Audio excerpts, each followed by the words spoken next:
So I have come across this young man by the name of Hunter Avallone.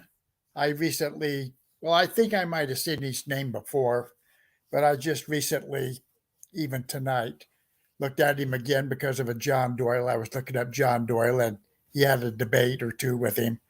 But this guy, young man's kind of interesting. Uh,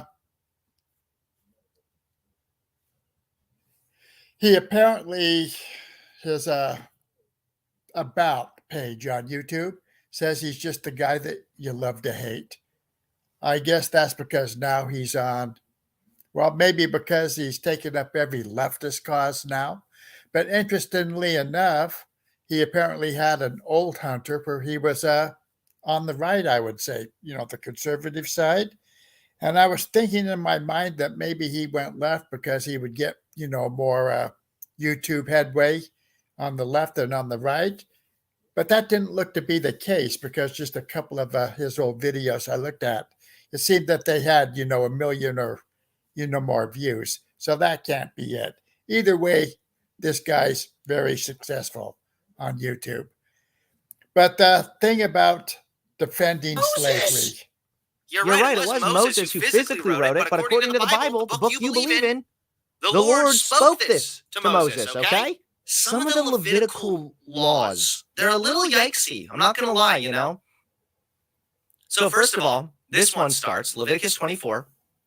The Lord says to Moses, the Lord said to Moses, command the Israelites to bring you clear oil, blah, blah, blah.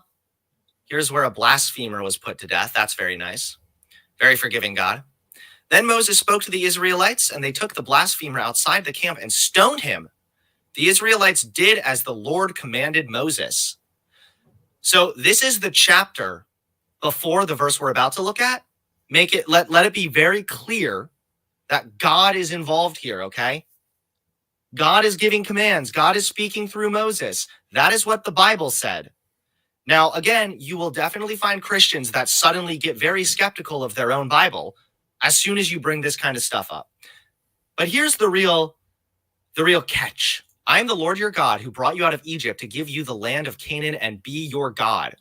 So we're still listening to God here, okay? Well, what does God have to say in verse 44? Your male and female slaves are to come from the nations around you. From them, you may buy slaves. You may also buy some of the temporary residents living among you and members of their clan born in your country, and they will become your property. You can bequeath them to your children as inherited property and can make them slaves for life, but you must not rule over your fellow Israelites ruthlessly. Here is God directly saying that you can have slaves. It's fine with me. You want to go purchase another human? Fuck yeah. Here's my God blessing, okay? Go for it, honey. That's the verse of the Bible here. Now again.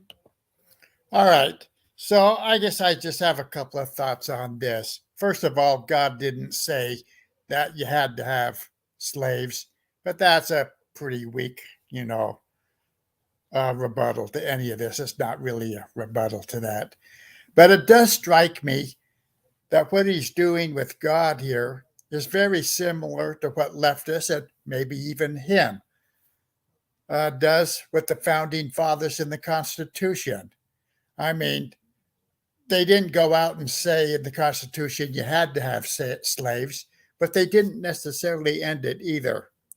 And that's what the problem he has with God here, that he didn't say end slavery, just get rid of it. No, God's got a couple of conditions on how it is to be handled if you're going to have a slave. But he's not getting rid of it, nor did the founding fathers at that point. I mean, the Constitution, it was in there. You would tend to eventually get rid of it by the wording in it. All men are equal. But it just didn't happen at that point. And I think some of the similar stuff is in the Old Testament, but and definitely by the time of the New Testament. So that's that.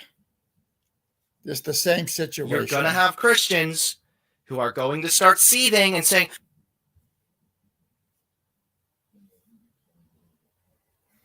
so I think overall, this guy, pretty good channel. He comes up with some pretty good arguments. Well, actually, I would say that the argument he's using is pretty much what every non-Christian or anti-Christian, atheist would use. I mean, I'm sure these are all old arguments, probably going back maybe hundreds of years on that. But here's the big thing. It isn't just God or even the founding fathers, that his real objection is with or fight. Let's assume there is no God. Let's assume the founding fathers were just jerks. His problem is with the human race itself. I mean, the human race, is bad. I mean, you don't have a God anymore, so you can't kick God around for this. So it has to be the human race, people itself. I mean, that's the ultimate problem he has, is with humanity, people. So that's just a thought. A little clumsy. I'm very tired, but I hope to get better at this. Okay. And maybe get back to Skyrim, probably where I really belong. Okay. Later.